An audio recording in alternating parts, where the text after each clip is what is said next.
Hi everyone, I'm Dr. Cheryl Wilsey. I'm a psychiatrist and psychotherapist here to help sensitive and neurodivergent people navigate their trauma healing journey. Today I'm going to be answering the question, why can't I stop people pleasing? Which is something that I hear a lot from the people that I support, as well as my friends and colleagues. People pleasing is also a dynamic I've been working on healing in myself for the last couple of years. I hope this perspective is going to be helpful for you. If you stick around, I'm going to be sharing how to understand people pleasing from a trauma-informed perspective, and most importantly, how to begin healing it.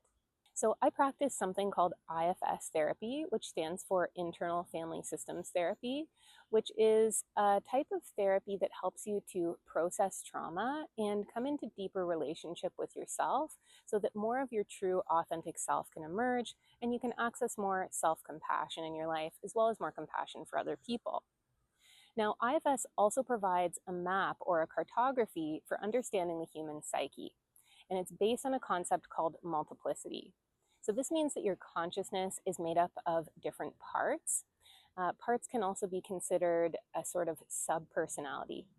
Having different parts is a perfectly natural part of being a human being, but when you internalize more trauma, your parts tend to become more fragmented. And this leads to more inner conflict in your inner family. That takes you really far away from those feelings of inner peace and harmony that we're all seeking.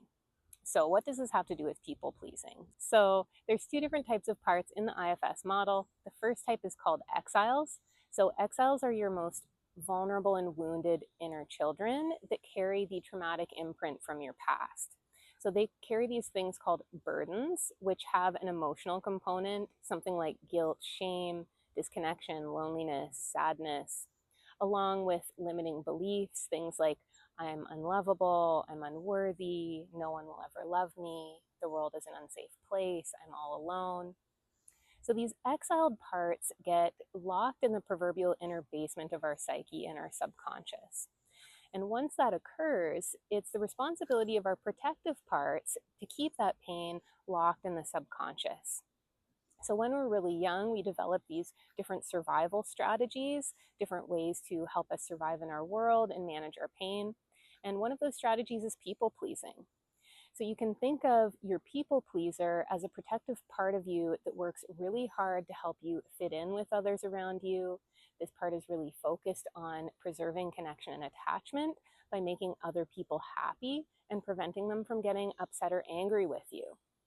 So you may notice that there's a real fear of upsetting others or a real fear of conflict. So this part of you is really well-intentioned, wants you to be liked, may have different strategies like making jokes, laughing a lot, smiling a lot.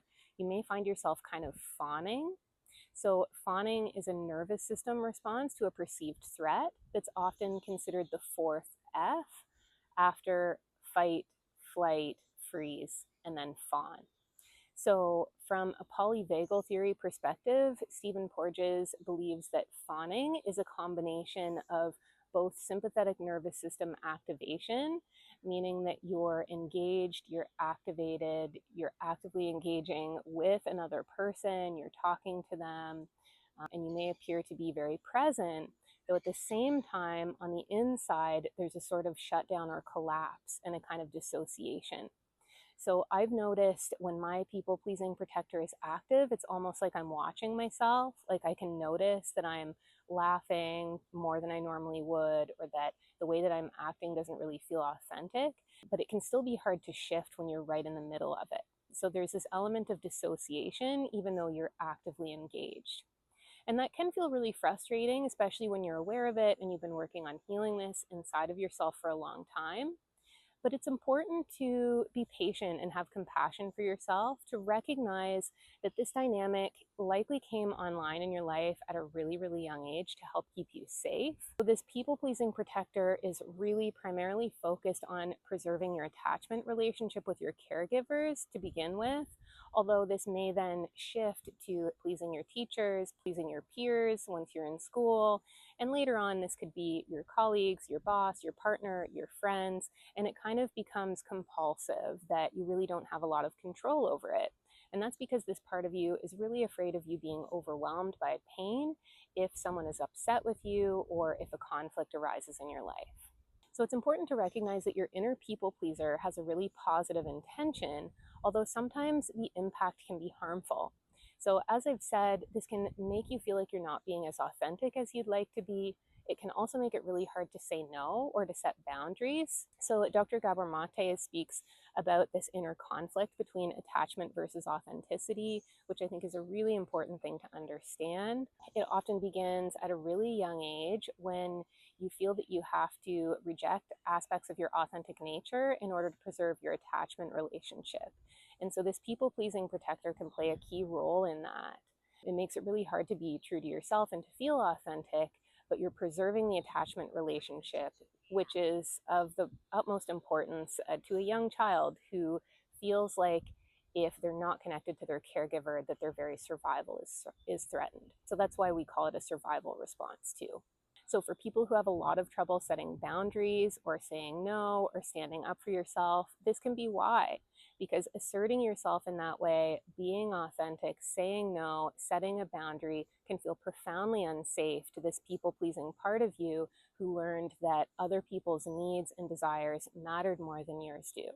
So as an IFS therapist, it's my role to support my patients in coming into relationship with their protective parts and learning why they're doing these things that they're doing and what their fears are. So when you understand how these parts of you have been engaging in these actions and taken on this role from a really young age to keep you safe, it makes it a lot easier to appreciate them and to express compassion towards them rather than being in judgment of yourself. So learning to appreciate your protectors, why they're doing what they're doing, and getting curious about them is really the central component of healing in the IFS model. So in IFS, we have this concept called self energy, or capital S self. So this is kind of like who you are at the core of your being, your highest potential, and has these different C qualities like compassion, curiosity, calm, connectedness, creativity, clarity. I think there's a couple of other ones, always hard to remember the 8 C's. The 9th C we often say is choice, because when you're able to access more of your own self energy, there's more choice and freedom to be natural, to be authentic, to stand up for yourself, to say no, to set boundaries. So it's really important to understand that the more that you're in judgment of your inner people pleaser or of any part of you, the more fragmented you're becoming inside. And some other therapy models can kind of perpetuate this inner judgment and inner conflict. That's why I really love IFS, because it helps to restore inner peace and harmony to your inner family and really helps you to access self-compassion. If you notice yourself people pleasing, maybe you can take a brief moment to pause, take one slow, deep inhale and exhale, and see if it's possible to pivot and ask, what does this situation call for? What do I need right now? And it might even be to ask for a minute to take a break, to pause, and to really consider how you want to respond to the situation that you're in.